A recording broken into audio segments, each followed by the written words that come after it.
আগামী ইসলাম হুকুমত হবেই হবে ইনশাআল্লাহ।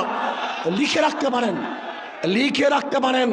আগামী সংসদ হবে ইসলামের সংসদ, আগামী সংসদ হবে কোরআন ও সুন্নাহর সংসদ। আমরা যে ইসলামী দল করি, ইসলামী সংগঠন করি, মিথ্যা বলবো না, ধোঁকাবাজি করব না। আমাদের চরিত্র আখলাককে মজবুত করতে হবে। নবী আলাইহিসসালাতু ওয়াসসালামের ব্যাপারে আল্লাহ পাক বলেছেন, ইন্নাকা লাআলা খুলুকিন আযীম।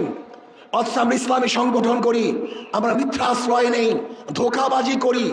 এটা ইসলামী সংগঠনের কোনো সদস্যের চরিত্র হতে পারে না। যা বলবো স্পষ্ট বলবো, যা কিছু করবে স্পষ্ট বলবো, কোনো অবস্থায় মিথ্যা বলবো না। যদি আমরাও মিথ্যা বলি তাহলে আমাদের উপরে মানুষ আস্থা হারিয়ে ফেলবে, আমাদের কথাও মানুষ বিশ্বাস করবে না। আসুন আগামী নির্বাচনে ঐক্যবদ্ধভাবে নির্বাচন করবে ইনশাআল্লাহ।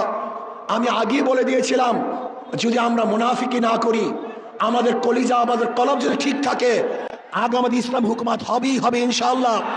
লিখে রাখতে পারেন, লিখে রাখতে পারেন।